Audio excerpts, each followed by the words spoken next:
بسم اللہ الرحمن الرحیم۔ السلام علیکم۔ ڈاکٹر نوید ہیلتھ کیئر میں آپ لوگوں کو خوش آمدید۔ امید ہے آپ سب لوگ خیریت سے ہوں گے۔ آج کا ہمارا پروگرام دماغی صحت کے حوالے سے ہے۔ دماغی صحت کو تباہ کرنے والی غذائیں اور عادات۔ عمر بڑھنے کے ساتھ ساتھ ہم چیزیں بھولنے لگتے ہیں، الجھن کا شکار ہو جاتے ہیں، سر کا درد ہوتا ہے، تھکاوٹ، نظر کی کمزوری جیسی شکایات عام ہوتی ہیں۔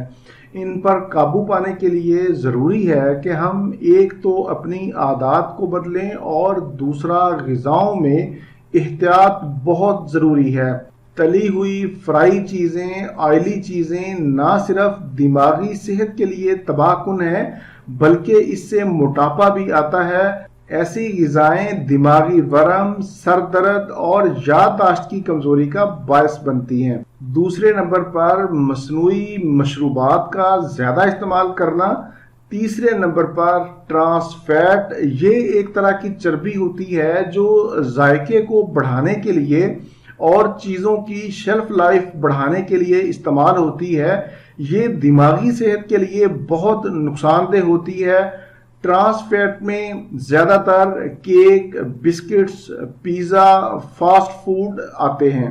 ان تمام چیزوں میں ایک تو نمک کی مقدار زیادہ ہوتی ہے جس سے ہائی بلڈ پریشر ہوتا ہے، اور دوسرا فیٹس کی مقدار بہت زیادہ ہوتی ہے جس سے بھولنے کی بیماری واقع ہوتی ہے۔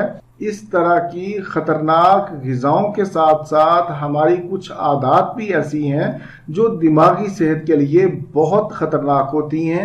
ان عادات میں سب سے پہلے میں ذکر کروں گا رات کو دیر سے سونا یا کم نیند لینا۔ اگر آپ رات کو 7 سے 8 گھنٹے نیند نہیں لیتے تو اس سے نہ صرف آپ کی دماغی صلاحیت متاثر ہوتی ہے بلکہ پورے جسم کی صحت متاثر ہوتی ہے۔ بدقسمتی سے آج کل زیادہ تر افراد اس بری عادت کا شکار ہیں۔ دوسری اہم عادت جو ہماری ختم ہوتی جا رہی ہے وہ ہے میل ملاقات، دوستی، رشتہ داری۔ فیس بک اور ٹویٹر پر چاہے آپ کے کتنے ہی دوست ہوں یا آپ کے فالوورز ہوں، لیکن حقیقی زندگی میں چند قریبی مخلص دوستوں کا ہونا بہت ضروری ہے۔ حقیقی زندگی میں آپ کے دوستوں کا نہ ہونا آپ کی دماغی اور جسمانی صحت دونوں کے لیے مضر ثابت ہو سکتا ہے۔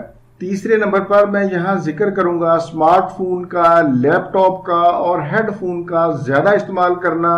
یہ تمام چیزیں آپ کے دماغ کے لیے بہت نقصان دہ ہیں۔ اس سے دماغ کے ٹیشوز متاثر ہوتے ہیں جس سے آپ کی یادداشت اور آپ کی سماعت متاثر ہوتی ہے۔ اسی طرح تمباکو نوشی اور الکوہل سے پرہیز کریں۔ بہت زیادہ کھانا مت کھائیں بلکہ بھوک رکھ کر کھائیں۔ اور آخر میں کہنا چاہوں گا کہ آپ جسمانی سرگرمیوں سے جتنا دور ہوں گے اتنا ہی زیادہ آپ بیمار ہوں گے۔ اپنے آپ کو متحرک رکھیں، خالی پیٹ واک ضرور کریں۔ اس سے نہ صرف آپ دماغی طور پر ایکٹیو رہیں گے بلکہ شوگر، موٹاپا، امراض قلب اور ہائی بلڈ پریشر جیسی امراض سے بھی بچے رہیں گے۔ یہ تھا میرا آج کا پروگرام اویئرنیس کے حوالے سے، دماغی صحت کے حوالے سے، مینٹل ہیلتھ کے حوالے سے۔ امید ہے آپ لوگ اس سے ضرور فائدہ اٹھائیں گے اور میری بتائی ہوئی باتوں پر عمل بھی کریں گے۔ اسی کے ساتھ آپ لوگوں سے اجازت چاہوں گا۔ دوبارہ کسی نئی معلوماتی ویڈیو کے ساتھ آپ کی خدمت میں پھر حاضر ہوں گا۔ تب تک کے لیے اجازت۔ اپنے اہل خانہ اور اپنے دوستوں کا بہت زیادہ خیال رکھیں۔ اللہ حافظ، والسلام۔